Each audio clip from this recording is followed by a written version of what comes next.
Tánaiste, I'm putting it on the record of the Dáil today that I was contacted in my office last week by the individual farmers group and the Irish truck and hauliers, SMEs, taxi drivers, frontline workers over the fuel increase, which your government has a failure to tackle. And this is only on the fuel increase since 2020 that you have taxed every person in Ireland. You have taxed them €10.88 on every €100 extra in tax. This is only on the increase in fuel. These groups have come to me and told me they're going protesting.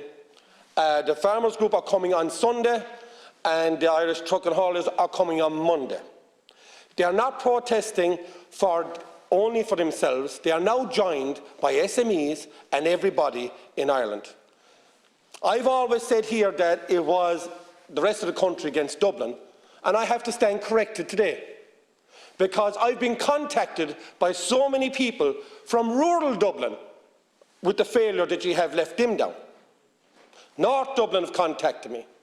The failure of the government to tackle the fuel increase tax, which every minister, junior minister and backbencher in Fianna Fáil, Fine Gael and the Greens are backing.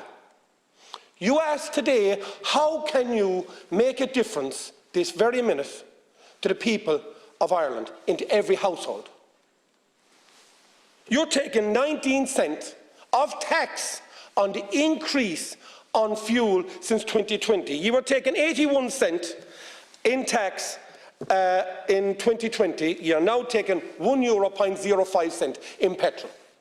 I spoke to Pascal Donoghue yesterday. He told me he was going speaking to Eamon Ryan. I had a meeting with Eamon Ryan. He told me he was talking to Pascal Donoghue. I spoke to Micheál Martin, and the only person in this country that didn't reply from the government was the Tánaiste. The only one that didn't reply to me was the Tánaiste. Your failure, and you have control of this, and I was told last night by Pascal that they can't change the VAT, but they have control of the custom and excise, they have control of the NORA, they have control of the other 19%. They said they haven't got control of the 23%. Every person in Ireland is suffering because of your government failure. And what did you do when the EU told you to reduce taxes? He increased taxes. People were able to go into shops and get €100 worth of groceries, and they were able to come home with 2 big bags of shopping. Now they have 1 bag of shopping for the same €100 because of the fuel increases in this country that ye have in your control, that ye can actually bring down tonight. Thanks very much, Deputy. First of all, I just want to acknowledge on behalf of the Government that we understand the enormous impact that the rising cost of fuel and the rising cost of energy is having on people, whether it's people in business, particularly in the transport sector, whether it's people in agriculture, whether it's householders, whether it's individual citizens. And I outlined in my response to Deputy Doherty the kind of things that we're doing at the moment to help families with the cost of living, many of which will kick in January, particularly in terms of tax reductions and welfare increases and pension increases, and of course that we're giving consideration to helping with the cost of electricity in particular. I think I did acknowledge your email yesterday, actually, but if I haven't, I certainly will today. I heard you state there, I think you said that the EU told us to reduce taxes. That's not true. That's something you made up. What the EU has done is produced a toolbox of things governments can do if they choose to from their own resources to reduce the cost of energy. But when you're using your own resources to reduce the cost of energy, obviously that is a consequence. It's less resources for something else, and that has to be borne in mind. In relation to the carbon tax, I just want to state once again for the record that the carbon tax is a particular type of tax. It doesn't go into the coffers. It doesn't go into general government spending. It's ring-fenced. It's ring-fenced to increase the fuel allowance for the most vulnerable people in our society who need that extra help in order to help them pay the bills.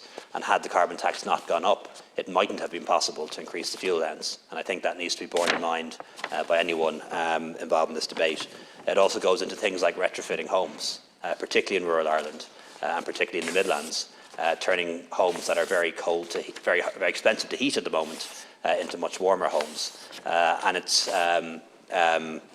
ring-fence for other aspects of climate action, like, for example, the re-wetting of bogs, making sure that Board and Amona staff in rural Ireland, in the Midlands in particular, continue to have their jobs, investing in things like LED lighting, for example, to reduce energy bills for local authorities, thus improving their bottom line.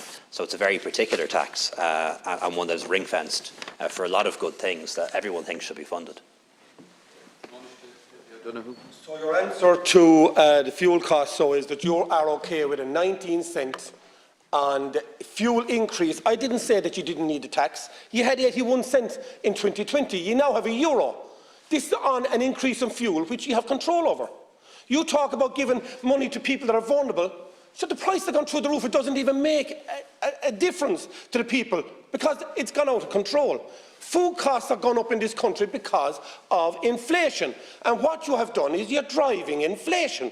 Reduce the tax that you have extra since 2020, then it drives down inflation for everyone. It's not rocket science. You don't need to have a third-year level education to work out this, because I didn't, and I'm able to work it out. You reduce the cost of fuel, it hits every industry, clothes, food, farming, everything. Automatically it hits it, and it drives down inflation and the cost of living. That's common sense, which you seem to lack. Yeah, thanks, Deputy. There's been a very significant increase in the cost of fuel and in the cost of energy in the past year. And by and large, that hasn't been driven by increases in taxation. It's part of it, but it's only a small part of it.